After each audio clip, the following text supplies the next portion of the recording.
Tom, how are you? I'm good, buddy. How are you? Not bad at all. Not bad at all. Two guys you've mentioned a lot, both on either side of the ball, both for number six. So just wanted to ask a little bit more about them.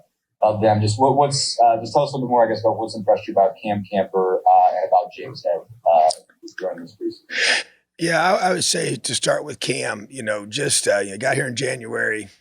Just love his mindset, man. He's a gym rat kind of kid. He's always up in the office watching extra film, taking care of his business in the classroom, but just loves the game, loves to study. That sticks out to me. I mean, those things are noticeable, and it shows up in practice. He understands football. He's got a huge chip on his shoulder. He's a late bloomer. And just really has in his mind a lot to prove, and love how he practices. He's a tough guy. Got really good length to him, can run. When you get the ball in his hands, he's able to be effective as a ball carrier of getting yards, and runs good routes and gets open and catches the football, has good ball skills. So, all the things, but it's just the thing that really sticks out to me is just his work ethic, and how much he loves studying the game. Not every kid's like that. And then James, you just take a guy like that who's been here for so many years and had such a tough year last year with the foot injury that just kept him out of the first half of the season. And he never was even close to being back to what he was before that. Feel like he's changed his body, really bought in. I think we're finally seeing the benefits of Coach Wellman. You come through, he got here in the pandemic, all that. Then obviously last year's challenges with all the different things we had going on and with injuries and different guys. And so James finally had a chance to have a full cycle of being healthy and training and getting his lean muscle mass numbers right, reducing his body fat percentage, and just really trying to, it's showing up. He's twitchier. He's just really been, I think, playing his best football, this fall camp that since he's been here. So, and we needed him to do that, and he's worked so hard. He's just such a great kid, and he comes from such a good family, and they just so respectful, but man, just fun to be around. Does what you ask him to do. Just always where he's supposed to be. Been part of our leadership council for so many years now, and he's a little quiet, but within that room, he leads, and holds guys accountable and isn't afraid to challenge guys and those kind of things. So isn't a big stand in front of the whole group and give a speech kind of guy, which is fine. He doesn't need to. But I just been impressed with him. I think he's playing really well right now and understands our system. Obviously being here many years, but he's healthy and is trim and is still as big and strong as he's been. And I just like where he's at. So I like those two guys.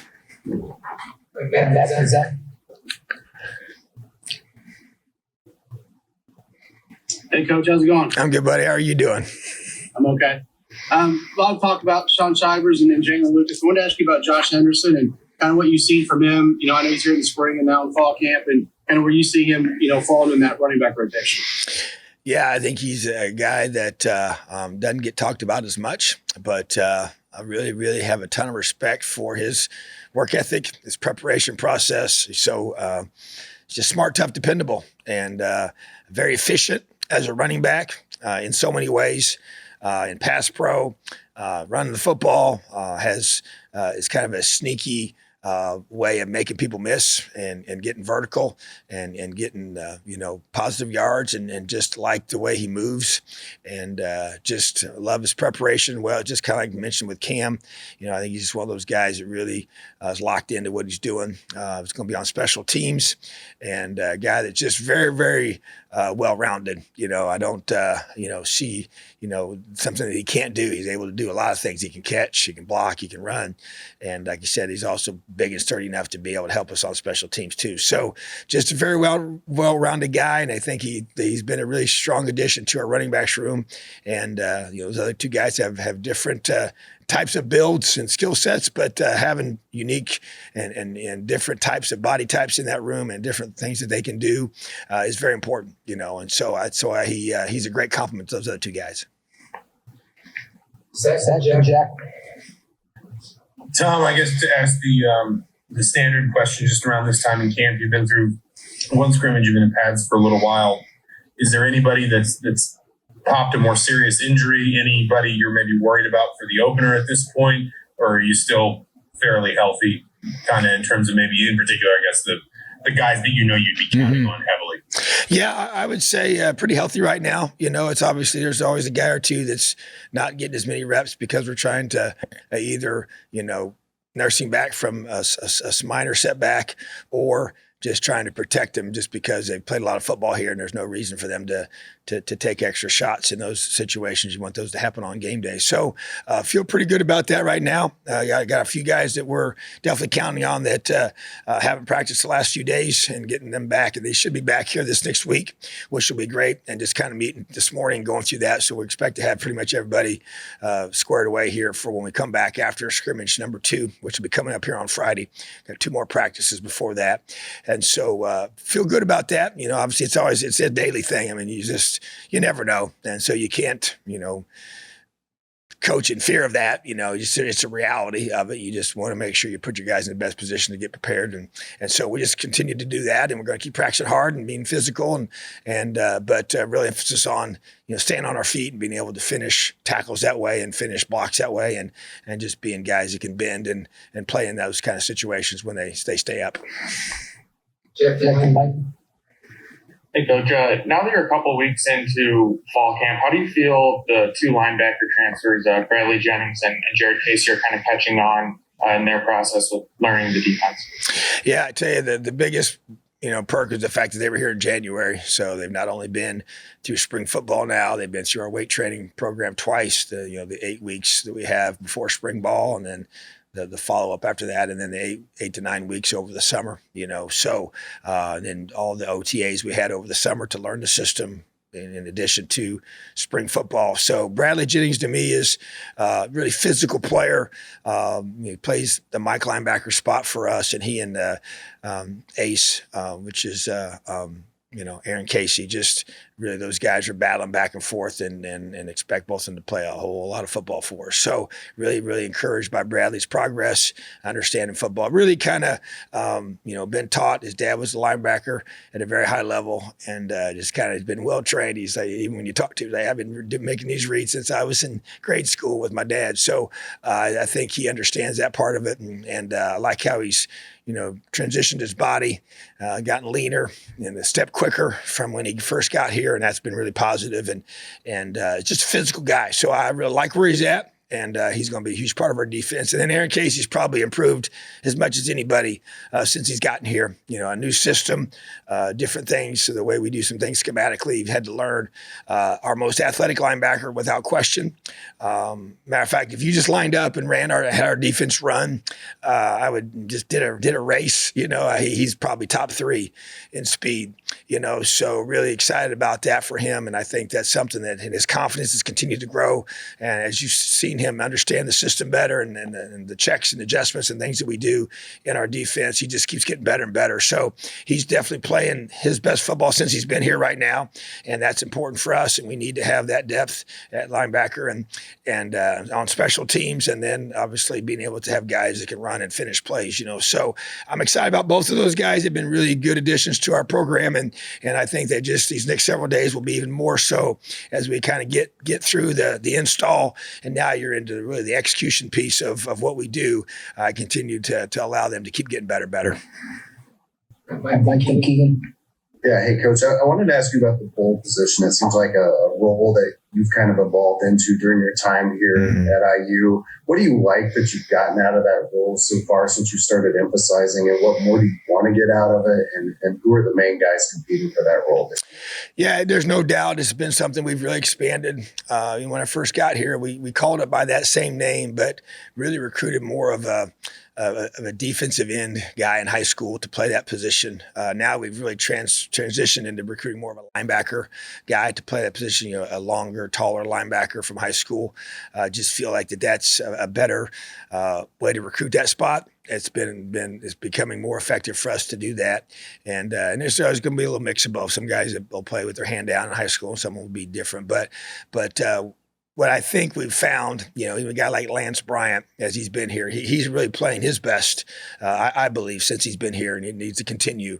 And he added Miles Jackson to that spot, which is really more of an outside linebacker body type, 250-pound guy that's strong and athletic and really can give us some really presence in the run game and then also pass rush ability. And I think that's the thing that we're trying to get the more out of it is the pass rush and a pass rush guy and then a guy that has the flexibility to do multiple things. He's really a hybrid for us. When you think about our Husky position, that's the hybrid in the secondary. Well, the bull is our hybrid position on the defensive line / outside linebacker. He's really an edge guy, as they would kind of call it in today's defenses. And he could be a 3-4 outside linebacker or a 4-3 rush end, that kind of guy. It's a unique skill set to find, And so, Deshaun McCullough is also playing there in situational things. And I think that's a real strength of his, without question. He really played in high school to the field. Now he's more to the boundary for us. But that kind of person to rush the passer, drop in coverage, place a man, do some different things with that per the call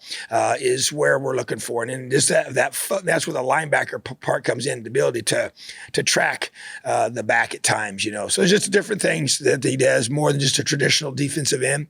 And we felt like in order to recruit the best players for that spot, we need to really kind of target the way we're going to package that and really kind of brand that position as a player and what we're looking for. So it's been definitely it's not an easy position to recruit to, but it's one that we're excited about. And I think that as that role grows and the guys get to see what this guy does and what he can do for his future and his development for the next level, I think it's really key for us to find those elite guys that can help us be game changers for us in our defense. All right, keep going, Tyler.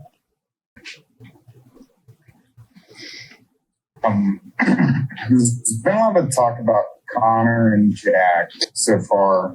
I was wondering what kind of sticks out to you about your true freshman QB, Brennan Sorsby, however, Yes. And should Indiana fans kind of be excited about the possibility of seeing him?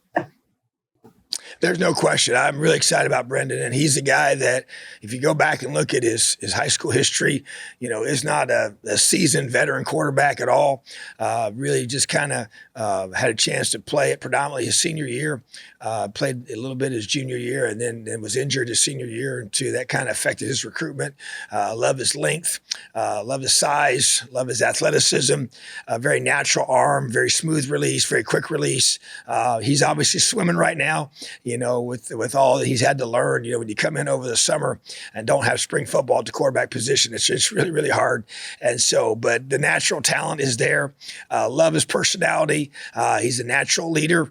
And that's a key thing. I think the guys rally around him. He's got a great personality, attracts people to him. I love that about him. I'm really excited about him. He's obviously got to come here and work and be developed and buy into all the things he needs to do to play one day. But, to me, he has all the tools you're looking for, the size and the speed and the athleticism, and then just the ability to make all the throws, And so, but now it's a matter of learning the system, and mastering that is step number one. And hard to do when you haven't had a lot of time and a lot of reps and doesn't get as many reps, obviously, and being a young guy in that quarterback room and during fall. But he's gotten several, and that will continue. So, but yes, definitely excited for his future and think he's going to be a really good one.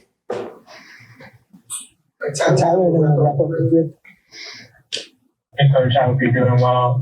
DJ Matthews said yesterday that he kind of initially thought he wouldn't be coming back to IU. What were just the conversations with him as he went through that decision-making process? And I guess more generally, how did you just see him kind of deal with that adversity that comes with the torn ACL and trying to get back on the field? Yeah, I think until you've gone through that, it's hard to really understand the mental strain that puts on you. It's one of those injuries that everybody knows it's kind of when it happens, hey, that season's over and you're going to be in 8 months type recovery. So it can be devastating, you know, and he's far from home and has a family.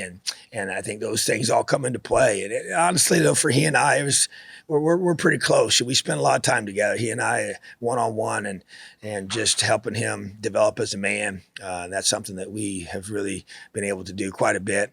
But I knew he was struggling, you know, especially, you know, in that time, you know, after the season was over and we're out recruiting and you know, obviously he's still having from post-surgery, not that far removed from that. And we have changes on our offense, you know, a new offensive coordinator and then you end up in a new position coach, just all those things were happening. And so, but you know what, we stayed in close contact. I was always real with him and I, you know, I want him to be where he wants to be and just continued to help him through that process. And I knew there was going to be some decisions that he had to make. And I, like I said, I wanted him to be here because he wanted to be here. And his heart told him that this is where he's supposed to be. And so we just went through that process together, you know, and I just really so thrilled that he chose to stay and just think he's a really special person. Obviously has a very, very special skill set as a receiver. But I just want to see him come back and be 100% healthy. And that is a continuous process he's going through to work through that. He's really practiced well so far and just trying to keep those reps where they need to be at this point in his progression. And I'm excited for his future, you know. And so he's just got such a great heart, such a great person that fun to be around. He's become one of our leaders in that room. I challenged him for that, and he's responded. So I'm excited for DJ and for his upcoming season. All right, what's the last one? Yeah, hi, Tom. 2 years ago, you guys were one of the best teams in the country in creating turnovers. Last year, it obviously wasn't the case. How much of that is just the way a game unfolds, just out of your control? And what are you doing this year to try and get it back to where the turnovers are a bigger factor? Yeah, there's no question. I'm not going to sit here and act like that. You know, I remember, I think it was 2018. We did not create the takeaways like we had created in the previous 2 years. It was very frustrating, and it wasn't like we worked on them any less, didn't emphasize them any less, didn't teach anything any different. But they just didn't come, and sometimes they come in certain moments, and sometimes they don't. But there's no question. We're doing everything possible. I mean, it's just absolute obsession of a focus to be able to create those. Our guys are buying into that. They know that's our DNA. They know that's our culture. We talk about takeaways, tackling, and effort as our DNA on defense. And the first word I mentioned there was takeaways. And I just think in today's game, there's such a huge part of how you steal possessions and be able to get an opportunity for your offense to be set up in better field position. I have to drive 80 yards to score. So, yeah, it's been emphasized in a massive way. Our guys know that every single day. We got back to some things that I believed in doing to create that emphasis during practice. And that's what we do with our guys. And we have takeaway goals every day. And if we don't reach those, there's accountability for that. And I'm right there with them, you know, running those accountabilities with them together, side by side. Sometimes at my age, I can't breathe very well during those accountability times. But you know what? I'm going to always do it with our guys, and because we got to create them. And I want that to just be fighting, clawing, scratching to get that football. And that's what we call them takeaways, because they're not just going to give them to us. We got to take the ball aggressively and violently from the offense. And so that's the emphasis. And yes, we live and die by those, and they're huge for us, and as is every team. I mean, I think everybody understands that. But there's no doubt that it was a huge part of 2020, and even previous years. That's been kind of our trademark. And like you said, that's why it's, you know, every phase of the game has DNA in our program, and takeaways, tackling, and effort are the three for defense. All right, thanks, Tom. Awesome. Have a great day. Leo.